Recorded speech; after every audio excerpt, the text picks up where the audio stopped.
네, 샬롬. 주님의 평강이 오늘도 함께합니다.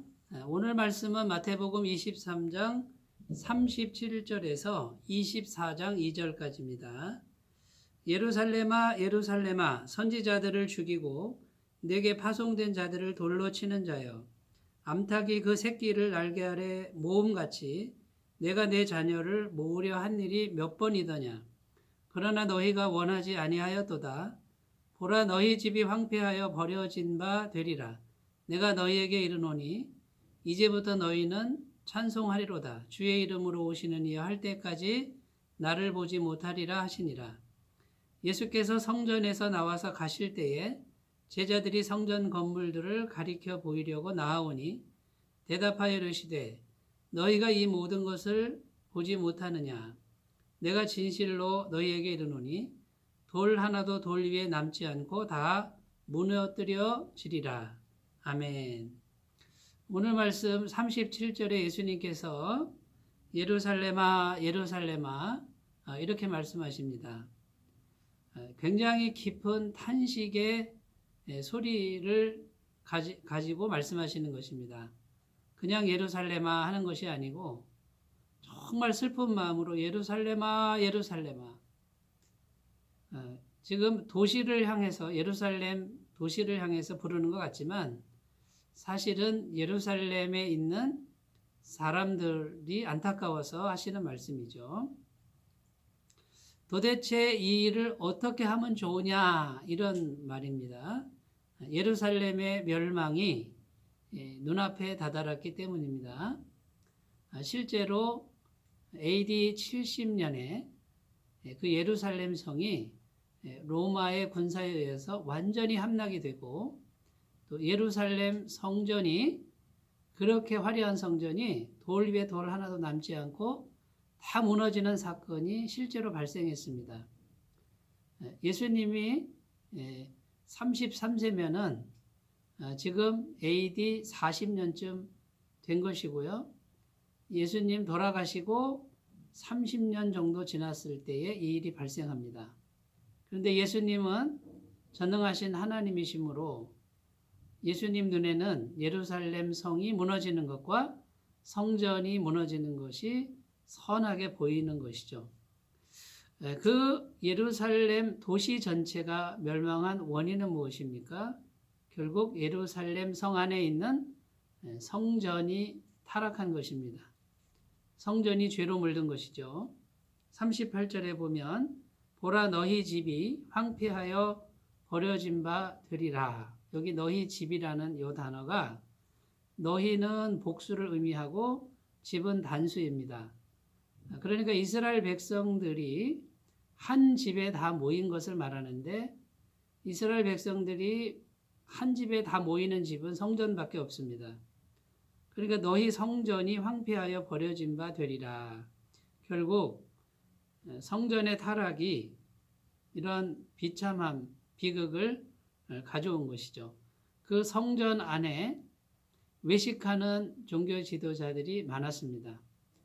그 사람들은 자기 배를 불리려고 장사꾼들과 돈 바꾸는 자들을 성전에 들여서 장사를 하게 했는데, 가난한 백성들의 고효를 빨아먹는 그러한 강도의 소굴을 만들어버린 것이죠.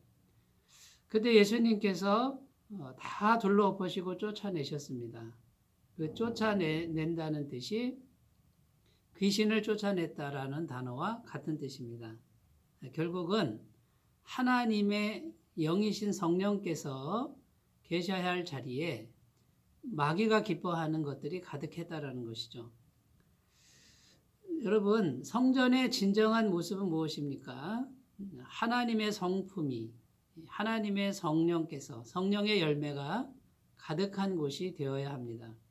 진리의 말씀이 가득한 곳이 되어야 하는데, 이 진리의 말씀은 온데간데 없고 이익만 챙기고 장사만 하는 그러한 성전이 되었을 때, 이 성전은 무너졌고 성전을 통해서 하나님의 영광의 임재가 와야 되는데, 이것이 오지 못하니까 예루살렘 도시 전체가, 이스라엘 나라 전체가 완전히 멸망하는 그런 비극을 가져온 것이죠. 사랑하는 여러분, 예수님이 이렇게 탄식하면서 그 예루살렘 성을 부르고 계십니다. 그 예수님이 오늘 우리를 향해서는 어떻게 부르실까요? 우리는 마음의 성전을 가지고 있는데 우리 마음의 성전은 어떠한지 오늘 꼭 돌아보시는 귀한 날이 되셨으면 좋겠습니다. 그러면 우리는 마음의 성전을 어떻게 관리해야 되겠습니까? 인간의 탐욕을 자꾸 십자가에 못 박고요. 진리의 말씀이 우리 속에 가득하도록 날마다 하나님 말씀을 정직하게 듣고 그 말씀을 거울처럼 비추어서 우리 속에 있는 죄와 우상들이 무엇인지를 하나하나 세밀하게 잘 찾아내서 회개하고 예수님의 십자가에 내어놓는 이런 일을 게을리하지 말아야 되겠습니다. 우리 기독교 말고 불교와 천주교가 아직도 건재한 이유가 무엇입니까? 불교도 타락의 모습이 많고 천주교도 타락의 모습이 참 많습니다만 아직도 생명력을 이어가는 이유는 불교도 그렇고 천주교도 그렇고 진리를 추구하는 사람들이 아직도 있다라는 것입니다. 깨끗하게 신의 뜻을 찾아가는 사람들이 있는 것입니다. 살아있는 생명의 능력이신 그분을 믿는 우리들은 어떻게 해야 되겠습니까? 진리의 말씀을 통해서 살아계신 하나님을 깨끗하게 만나고 정직하게 만나는 이 일을 우리가 게을리하지 않고 계속한다 그러면 하나님께서는 우리와 함께 하시고 우리를 지키시고 보호하시고 우리를 하나님의 세계로 인도하실 줄로 믿습니다. 진리의 말씀만이 우리가 살 길입니다. 그리고 정직하고 겸손하고 깨끗한 마음을 우리가 잘 지켜가는 것이 내가 사는 길뿐만 아니라 우리 나라를 살리는 그런 귀한 일이 되겠습니다. 오늘 말씀 37절에 보면 암탉이 그 새끼를 날개 아래 모음같이 내가 내 자녀를 모으려고 한 일이 몇 번이더냐. 과거형인 것 같지만 암탉이 그 새끼를 날개 아래 모음같이는 지금도 계속되고 있는 하나님의 구원 행위를 의미하고 있습니다. 지금도 하나님은 회개하는 자만 있으면 언제든지 암탉처럼 날개 아래 자녀들을 품고 용서하시고 깨끗하게 하시고 새 생명을 주는 일을 지금도 하고 계신다라는 말씀입니다. 우리가 날마다 하나님께로 돌아가서 하나님을 바라보고 하나님 앞에서 우리의 부족함과 죄인됨을 내려놓기만 하면 언제든지 우리 하나님은 우리를 품어주실 것입니다. 살려주실 것입니다. 사랑하는 성도 여러분, 오늘 예루살렘아 예루살렘아 이렇게 부르시는데 오늘 자기의 이름을 거기다 놓고 예수님은 내 이름을 부를 때 탄식하며 부르실까요? 기뻐하며 부르실까요?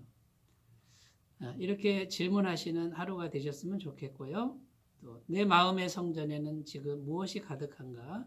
이것을 헤아려 보는 귀한 날들이 되시기 바라겠습니다. 기도합니다.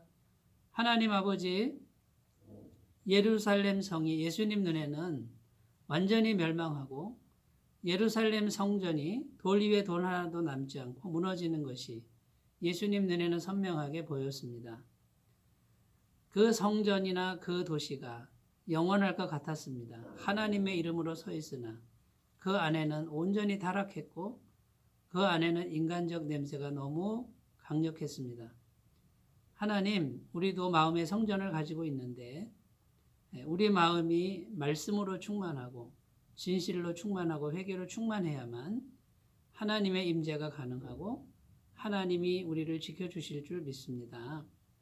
구원받은 백성으로서 우리가 하나님만 바라보며 언제나 신실한 신앙을 가지고 살아가도록 도와주시옵소서. 예수님의 이름으로 기도드립니다. 아멘. 오늘도 정결한 심령으로 주님과 동행하시기 바라겠습니다. 감사합니다.